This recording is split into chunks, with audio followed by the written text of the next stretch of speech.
Hi Aji കേട്ടോ. അപ്പൊ ഇന്ന് നമ്മൾ വന്നത് കഴിഞ്ഞാൽ സ്റ്റിയറിംഗിന്റെ ഒരു കാര്യം പറയാൻ വേണ്ടിയാണ്. കഴിഞ്ഞ ദിവസം നമ്മൾ പാർട്ട് 2 വരെ നമ്മൾ ചെയ്തായിരുന്നു. ഫസ്റ്റ് ഗിയർ നമ്മൾ എടുത്തു പോണത് എങ്ങനെ നിരന്ന വഴി കൂടെ ആക്സിലേറ്റർ കൊടുക്കാതെ ക്ലച്ചിൽ എടുത്തു പോണ കാര്യം പറഞ്ഞായിരുന്നു. അപ്പൊ ഇന്ന് സ്റ്റിയറിംഗിന്റെ ഒരു കാര്യം പറയാൻ വേണ്ടി വന്ന. അപ്പോൾ നമ്മൾ ഓൾറെഡി സ്റ്റിയറിംഗ് ഇപ്പോൾ ഇത് കറക്റ്റ് നേരെയാണ്. ഇതിപ്പോൾ നമ്മുടെ പഴയ മോഡൽ മാരുതി ആയതുകൊണ്ട് ഇതിൽ ഹിന്ദിയിൽ മാരുതി എന്ന് എഴുതിയിട്ടുണ്ട്. ഇത് പുതിയ മോഡലാകുമ്പോൾ മാറ്റം വരും. അപ്പോൾ ആ സ്റ്റിയറിംഗിൻ്റെ നേരെ ഓടിക്കുന്നവരും ആ ഡ്രൈവർക്കും എന്ത് ചെയ്യണം, ആ സ്റ്റിയറിംഗിൻ്റെ നേരെ എങ്ങനെയാണെന്ന് മനസ്സിലാവണം. ഇതാണ് നമ്മുടെ വണ്ടീൻ്റെ കറക്റ്റ് നേരെ ഭാഗം. ഇതാണ് നമുക്ക് നോക്കേണ്ടത്. അപ്പോൾ നമ്മൾ ഇവിടുന്ന് ഫുൾ ഇങ്ങോട്ട് തിരിച്ചു. ഇനി നമുക്ക് ഈ സ്റ്റിയറിംഗ് ഇങ്ങോട്ട് തിരിക്കാനുണ്ട്. ഇപ്പോൾ ഓൾറെഡി നമ്മുടെ ടയർ എങ്ങോട്ട് തിരിഞ്ഞു, ലെഫ്റ്റ് സൈഡിലോട്ട് മൊത്തം തിരിഞ്ഞിരിക്കുകയാണ്. വണ്ടി നേരെയുള്ള ടയർ ഇങ്ങനെ തിരിഞ്ഞായിരിക്കണം. ഇപ്പം നമ്മൾ മുന്നോട്ട് പോവുകയാണെങ്കിൽ നേരെ നമ്മൾ ആ മതിലിൻ്റെ അടുത്തേക്കാണ് പോവുക. അതേപോലെ റിവേഴ്സ് വരുവാണെങ്കിൽ ഇപ്പം നമ്മുടെ വണ്ടിൻ്റെ ഫ്രണ്ട് ഭാഗം എങ്ങോട്ട് വരും, ഈ റോഡിലോട്ട് വരും.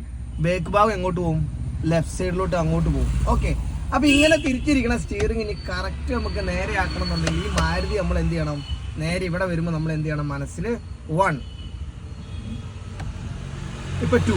അപ്പൊ നമ്മൾ ഇടത്തേക്ക് ഫുള്ള് തിരിച്ച സ്റ്റിയറിംഗ് നമ്മളിപ്പോൾ 2 റൗണ്ട് നേരെ ആക്കി കഴിഞ്ഞപ്പോൾ എന്തായി, സ്റ്റിയറിംഗ് ഇപ്പൊ കറക്റ്റ് നേരെയായി. ഇതേപോലെ ഇനി എങ്ങോട്ടും തിരിയും, വലത്തേക്കും തിരിയും. ഓക്കെ, വലത്തേക്ക് തിരിഞ്ഞു. ഇപ്പൊ സ്റ്റിയറിംഗ് തിരിഞ്ഞിരിക്കുവാണെങ്കിൽ സ്റ്റിയറിംഗ് തിരിക്കാനില്ല. അപ്പോഴും നമ്മൾ എന്ത് ചെയ്യുക, ഈ മാരുതി 1 2. ഇനി നമുക്ക് വണ്ടി ഒന്ന് എടുക്കുവാണ്. ഞാനത് എന്തിനാണ് എടുക്കണമെന്ന് വെച്ച് കഴിഞ്ഞാൽ സ്റ്റിയറിംഗിന്റെ ഒരു ബാലൻസിങ് നമ്മൾ ഓടിക്കുമ്പോൾ എങ്ങോട്ട് നോക്കണം എന്നുള്ളത് കിട്ടാൻ വേണ്ടിയിട്ടാണ് കേട്ടോ. അപ്പോൾ നോക്കിയാലോ.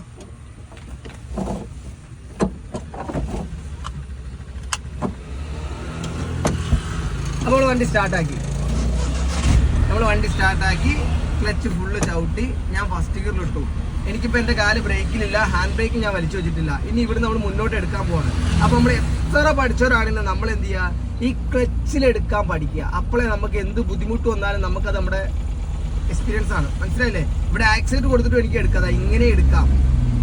പക്ഷെ അങ്ങനെ എടുക്കാതെ നമ്മൾ ഈ ക്ലച്ചിൽ തന്നെ എടുത്ത് പഠിച്ചാൽ ഈ പഠിച്ചു തുടങ്ങുന്നവർക്ക് നമുക്ക് എടുക്കാനുണ്ട് ഗ്രൗണ്ടിൽ പോയിട്ട്. ആ വണ്ടി മുന്നോട്ട് മേക്കോട്ട് കൊടുക്കണത് എന്തിനാണ്, ഈ ക്ലച്ചിലാണ്. അപ്പൊ നമുക്ക് ഇപ്പോഴേ നമ്മൾ ആ ക്ലച്ചിനെ നമ്മൾ എന്ത് ചെയ്യണം, കണക്കാണ്. ഇപ്പൊ ആ ക്ലച്ചിന്റെ ആ വൈബ്രേഷനിൽ ഞാൻ മെല്ലെ ഇങ്ങനെ പോവാണ്. ഇങ്ങനെ വണ്ടി ഉരുളാൻ തുടങ്ങി. ആ ഉരുണ്ട് കഴിഞ്ഞപ്പോൾ ഞാൻ എന്താക്കി, ക്ലച്ചിന് കാലെടുത്തു. ഇപ്പൊ നമ്മുടെ വണ്ടി ആക്സിലേറ്റർ കൊടുത്തിട്ടാണ് പോടെ അല്ല. അപ്പൊ ഞാൻ ഇനി ആക്സിലേറ്റർ മെല്ലെ കൊടുത്തു. അപ്പൊ ഫസ്റ്റ് ഗിയറിൽ നമുക്ക് 0 സ്പീഡ് തൊട്ടിട്ട് 10 സ്പീഡ് വരെ പോകണ്ടേ. ഇനി നമുക്ക് സെക്കൻഡിലോട്ട് ഇടണമെന്നുണ്ടെങ്കിൽ 15ന്റെ മേലെ നമ്മൾ സ്പീഡ് ആക്കണം. അപ്പൊ ഞാൻ 15ന്റെ മേലെ സ്പീഡാക്കി. എന്നിട്ട് എങ്ങോട്ട് ഇട്ടു, ക്ലച്ച് ചവിട്ടി സെക്കൻഡിലോട്ട് ഇട്ടു. അപ്പൊ സ്റ്റിയറിംഗിന്റെ കാര്യം പറഞ്ഞുതരാം. നമ്മൾ നോക്കണ്ടേ, ആ നടന്നു വരുന്ന ചേച്ചി, ആ ചേച്ചിന്റെ അവിടേക്കുള്ള ആ വര, ആ ലെഫ്റ്റ് സൈഡത്തെ ലൈനിൽ മുന്നോട്ട് നോക്കുക. അത് ഏകദേശം നമുക്ക് ഇതാണ് നമ്മുടെ കറക്റ്റ് സെന്റർ ഭാഗം. നമ്മുടെ ഈ വണ്ടീന്റെ കറക്റ്റ് സെന്റർ ഇതാണ്, കാണുന്നുണ്ടോ? അപ്പൊ ഇവിടെ നമുക്ക് ഇങ്ങോട്ടാണ് നമുക്ക് എന്ത് ചെയ്യേണ്ടത്, നോക്കണ്ടേ. ഇങ്ങോട്ട് നോക്കരുത്, ഇങ്ങോട്ട് വരുന്നൊക്കെ വന്നിട്ട് കാണുന്നൊക്കെ നമുക്ക് തട്ടാനുള്ളതാണ്. ഇവിടുന്ന് ഇങ്ങോട്ടാ വരണ്ടേ. അതേപോലെ ഇവിടുന്ന് നമുക്ക് എന്ത് ചെയ്യും, ആ വര എന്ത് ചെയ്യും, ആ സൈഡിലോട്ട് കാണും.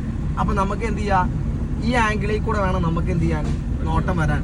അങ്ങനെ നമ്മൾ ഇങ്ങോട്ട് നോക്കാതെ ഇച്ചിരി കൂടെ മുന്നോട്ടായിട്ട് നോക്കുമ്പോൾ നമുക്ക് എന്ത് ചെയ്യും, നമ്മുടെ ലെഫ്റ്റ് സൈഡിൽ ലൈൻ കിട്ടും. അപ്പൊ നമ്മൾ ആ വര മാത്രം നോക്കുന്നു. ഇപ്പൊ അവിടെ ഒരു ബൈക്ക് കിടക്കുന്നുണ്ട്, ഞാൻ മുന്നോട്ട് നോക്കി. അപ്പൊ ആ ബൈക്കിന്റെ അവിടെ വരെ എന്റെ റോഡ് നേരെയായി. ഞാൻ സ്റ്റിയറിംഗ് എന്താക്കി, കറക്റ്റ് നേരെ പിടിച്ചു. വീണ്ടും നമുക്ക് അവിടെ ഓട്ടോറിക്ഷ ഉണ്ട്, അതുകൊണ്ട് നമുക്ക് ഇനി ഇങ്ങോട്ട് എന്ത് ചെയ്യണ്ട, അടുപ്പിക്കണ്ട. അപ്പൊ നമ്മൾ മെല്ലെ പോവാണ്. വീണ്ടും ആ ഓട്ടോറിക്ഷ കഴിയുമ്പോൾ നമുക്ക് വര കാണാൻ തുടങ്ങും. അവിടെ വരെ വെയിറ്റ് ചെയ്യണം. വര കാണാൻ തുടങ്ങി. നമ്മൾ വല്ല വരേൻ്റെ അടുത്തേക്ക് വന്നു. അപ്പോൾ അവിടെ കിടക്കുന്ന ആ പച്ച വെള്ളിമൂങ്ങേൻ്റെ അവിടെ വരെ നമുക്ക് എന്ത് ചെയ്യണം, നമ്മുടെ ദൃഷ്ടി എത്തണം. ഇനി അവിടെ നിന്ന് ഇങ്ങനെ പോവാണ്. ഇവിടെ നമുക്ക് റൈറ്റിലോട്ടാണ് തിരിയേണ്ടത്. അപ്പോൾ നമ്മൾ എന്താക്കി, ഈ വര തീരുന്നോടും വരെ നമ്മൾ നേരെ തന്നെ പിടിച്ചു. കണ്ടോ, ഇവിടെ എത്തിക്കഴിഞ്ഞപ്പോൾ നമ്മൾ എന്താക്കി, മെല്ലെ തിരിച്ചു. ആ തിരിക്കുമ്പോൾ നമ്മൾ ഇനി ഇവിടുന്ന് എങ്ങോട്ടാണ് നോക്കണ്ടേ, നമ്മുടെ ലെഫ്റ്റ് സൈഡത്തെ ലൈൻ മുന്നോട്ട് നോക്കി.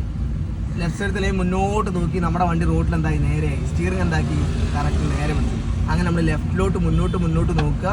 അതിനനുസരിച്ച് സ്റ്റിയറിംഗ് തിരിക്കുമ്പോൾ കിട്ടും. ഒരിക്കലും ഇങ്ങോട്ട് നോക്കരുത്, മാക്സിമം ദൂരം മുന്നോട്ട്. ഇപ്പൊ കാർ അവിടെ ഉണ്ട്, എനിക്ക് പ്രത്യേകിച്ചായിട്ടൊന്നും ചെയ്യേണ്ടി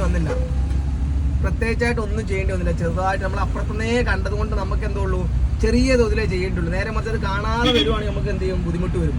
വീണ്ടും ഞാൻ മുന്നോട്ട് നോക്കി പോവാണ്. അപ്പോൾ ഇപ്പോൾ നമ്മൾ ഓൾറെഡി സെക്കൻഡ് ഗിയറിൽ നമുക്ക് 10 സ്പീഡ് വരെ നമുക്ക് എന്ത് ചെയ്യാം, സ്പീഡ് കുറയ്ക്കാം. ഒരു 20 സ്പീഡ് വരെ നമുക്ക് എന്ത് ചെയ്യാം, കൂട്ടി പോവാം. ഓക്കെ, ഇനി അടുത്ത വീഡിയോ കാണാം. ബൈ.